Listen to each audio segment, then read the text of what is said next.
So apparently, Japanese whiskey is kind of a hot thing right now. Only right now?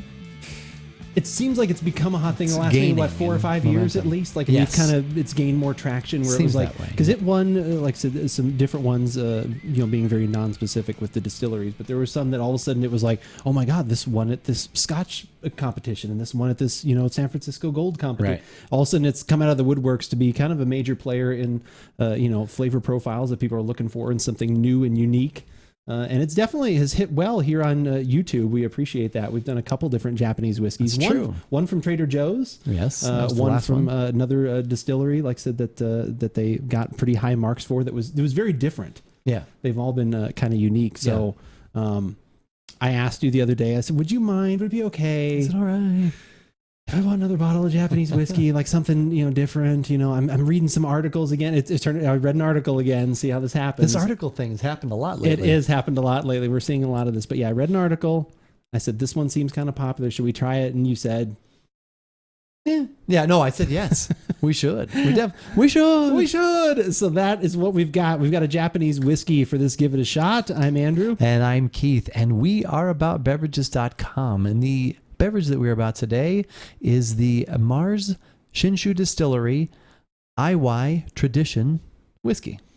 Yeah, this is one that it is kind of a lot to say. Some of those are. Yeah, some of those are like they tire me words out. We're not used to, which is fine. Yeah, we had to look them up. We always want to make sure our pronunciations are right, or at least as close as possible. Yes, like I said, because we do appreciate that, because it is always painful when you hear something like, "Ooh, that's not." So we did look that up, but yeah, they are one of the like I said, not only older, but the highest distillery in Japan. Elevation-wise, yeah, exactly. Not because of like weed being in the area or anything like that. Not that kind of high. High because of elevation. About 800 meters they are up. I don't know how that affects their whiskey process, but maybe we'll learn some more about that at some point.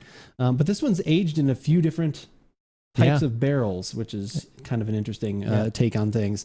They use, what is it? I've got a note here. I'll find it. Hold on. My brain is going. I'm looking for things. It was like sherry, French oak, I thought. French oak. Sure. Okay. Go. What else? What else you got? Bourbon and wine casks. Oh my gosh. Yeah. 4 things. Okay. Yeah. So there's a lot. No balsa.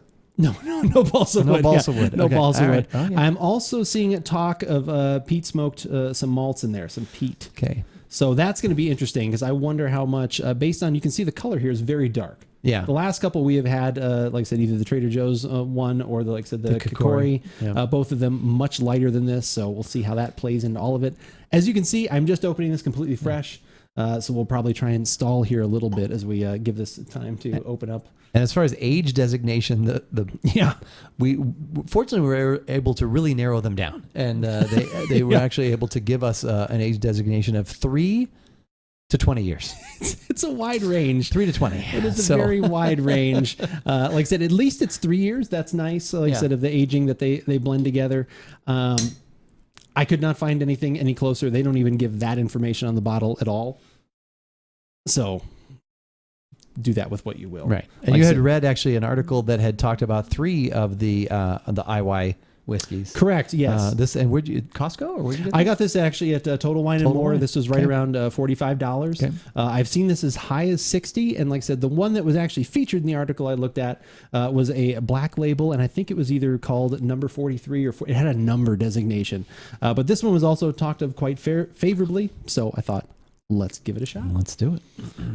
As we were already commenting on, color much darker than a lot of things we've seen. Even it's definitely into bourbon territory. Oh yeah, absolutely. You could easily just from the color think, okay, I've got a bourbon here because it's got the little notes of the orange and the red a little bit in there, and easily could be that to a bourbon type color for sure. I'm definitely getting some of the peat. I was gonna say definitely. We're talking color about bourbon, so is bourbony. Sometimes that can plant a seed in your brain, but this is definitely, as in the whiskey realm, goes more toward Scotch to me. What would you say? It's like a term you've been using lately. Would you say it's Scotch adjacent? I would agree. It's a little farther away than Scotch, but it makes me think of Scotch before it makes me think of something else. Although there is like a nice there is like a little caramel, a little bit of fruit in there. I think get a little bit of a of a nuttiness, a buttery nuttiness, and Yeah, I almost get like there's some sort of like almost like shortbread cookie. There's some sort of cookie something in there, like something bake. Yeah, like a ginger snap or something. There's something else spicy in there, like or peppery or something at the back. But yeah, I agree with you on the fruit. A little bit of that. A little bit of that, but I like it. I really like the complexity and the aroma there. Yeah, there's some nice notes in that for sure. Yeah, I think if you are like afraid of usual Scotch peaty thing, it's definitely not quite that far. But that is, to me, it jumped out. Yeah, because it was not what I was expecting. Yep. All right, well, I'm excited to try. There is some nice smoke going on there that I like. There's nice. I like the body as well. Yeah, there's a nice mouthfeel to that. Mm-hmm. It's kind of it's very oily, like a little viscous. Yeah, lingers with you. That is in a good way. There's a little bit of heat though. I do get a little heat. Which surprising. It's 80 proof. Like it's not like overly hot at all. Like not even close. A little bit. It's just, I mean, it separates, but it's there. And yeah, there's some definitely some spice going on the front of the tongue. I don't get the caramely part that I was getting in there. No, I am missing some. It seems like it's missing out on some of the sweetness that we got in the aroma. I'm getting a little bit of the fruit. I'm getting the spice, and then for me the big thing is it's almost. It's not peat smoked. It's more like wood. It's more like campfire or something. It's in that ballpark, but it's not quite that. It kind of reminds me.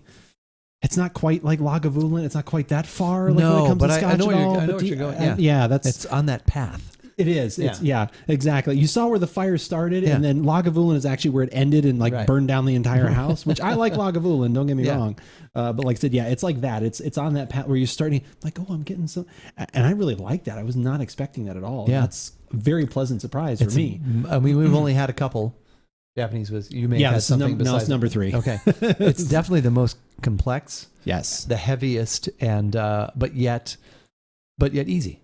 It's not like it's. I don't think it would scare most people away. I think most whiskey drinkers, I think, would really actually appreciate everything that's going on in there. Yeah. I like I've actually liked all 3, honestly. Like right before the podcast, we actually tried a little bit of the one that is exclusive to Trader Joe's again, just to kind of get us, in the right frame of mind. And even that one is very good. It's much more simple, but it's an easy drinking sipper. But like on the other ends of the spectrum between the Kokori that we had and this one, I think that's some very, very cool uniqueness out there when it comes to this realm of stuff. I'm really, really enjoying, like I said, you can go from the complete smoky to all the way to, light buttery kind of Chardonnay with the Kokori. I'm really I cannot wait to keep trying more of these. You have, that's good. And you have, that's one of those bottles you're like, yes. Yeah. I bought that bottle. A little bit. Like it was one, I had a gift card. So it was kind of one of those ones, like, you take that extra chance on something you've never had before. But no, I am very, very happy with that purchase. And I look forward to trying more stuff, even not only from Iwai, but other, like I said, Japanese whiskeys, because I'm starting to get a hankering. Yeah, one I've heard we should, and if you ever see one, buy a bottle for one of our listeners to the show. Is the Nikka coffee grain. Oh, yeah. If you ever see that, okay, grab a bottle and you will be reimbursed. All right. And maybe grab one for yourself based on his tastes being very similar to ours for sure. All right. Well, when I'm grabbing some of that, you guys can be grabbing our website at AboutBeverages.com. I don't know. That didn't work totally, but who cares? Go there and you can check out all of the podcasts we've done, the videos, the recipes, tasting notes that we've had, like all the stories, articles, everything that we've done over the last decade. You can check out all of that information there. If you only want the latest videos, we've got you covered. Subscribe on YouTube.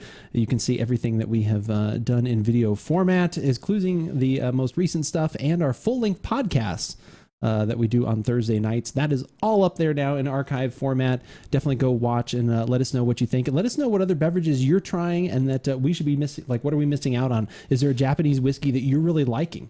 Sometimes we get in the comments where people are like, oh, that's not real or that's not good. It's like, well, great. I'm glad you don't like this one. Tell us what one we should try. We want to try those Show things. us the way. Yeah, show us the way. We want to learn as much as we want to help teach others as well.